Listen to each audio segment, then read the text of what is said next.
who am I? And maybe, just maybe, the more important question is, who can I become? We're going to deconstruct the very architecture of our own identity. You've heard this 1,000 times, right? Maybe you've even said it yourself. This is just who I am. It sounds so final, so definitive. We use it to justify our habits, our reactions, our failures. And let's be honest, it's a comforting story, one that conveniently builds a nice safe wall right around our true potential. But is it really the truth? Is your identity some kind of fixed monument carved in stone for all time? Or is it something way more fluid, way more changeable than we ever let ourselves believe? That question right there is where all real transformation begins. So, the first thing we have to tackle is our own perception. We live our lives under this incredibly powerful spell, this illusion that the person we are today is permanent. And this is exactly where the trap is. We take these temporary states, our moods, our routines, even our past mistakes, and we treat them like they're hardwired into our DNA.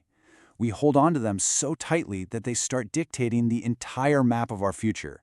I mean, think about the logic here for a second. Nobody looks at a tiny seed and says, well, that's it, journey's over. We all know its entire purpose is to transform into something magnificent. So why on earth do we refuse to see that same incredible, radical potential in ourselves? Okay, so if this fixed identity of ours is just an illusion, what shatters it? Well, we have to face the one thing we're all taught to run away from: chaos. Because chaos isn't the enemy, it's the engine of creation. Think about it. Nothing in the entire universe just stays the same. Stars are born, they burn out, seasons change, cultures evolve. Change is the one true constant, so trying to resist it isn't a sign of strength. It's just a futile fight against the very nature of reality. And this brings us to a difficult but absolutely crucial truth. For a new version of you to be born, the old one has to be allowed to die. Now, this isn't about loss. It's about making space.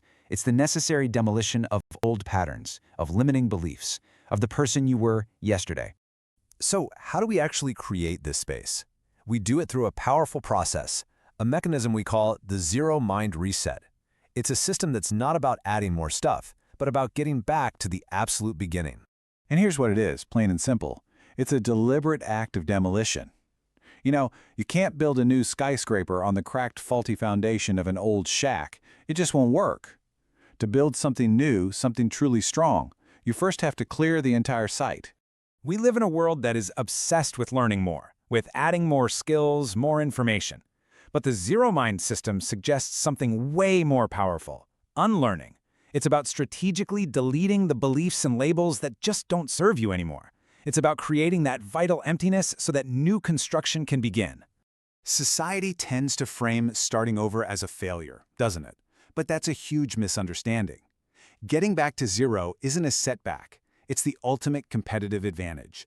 It's a return to the blank slate of pure, unburdened potential, totally free from the weight of all those old definitions. All right, so once we've embraced chaos and we've hit that reset button to get back to the blank state, well, that's when the real work begins. We step into the final and most powerful phase: intentional evolution. And make no mistake, this is not a passive process. Transformation is not something that just happens to you while you're waiting around. No, it is an active, conscious choice that you have to make every single day. It's the disciplined craft of being the architect of your own future, moment by moment. So here it is, the entire framework boiled down. First, you deconstruct. Acknowledge that the fixed self is just an illusion. Second, you embrace. Accept chaos as the powerful force of change that it is. Third, you reset. Go back to that blank state of zero. And finally, number 4, you architect. You intentionally and with purpose build your future.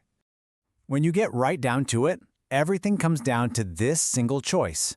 Will you continue to be just a product of your past and your circumstances, or will you finally decide to become the author of your own existence? The path is clear. That past you're clinging to, it's already gone. Your only real foundation is right now, today. Tomorrow is unwritten, and it is entirely yours to design. The work starts now,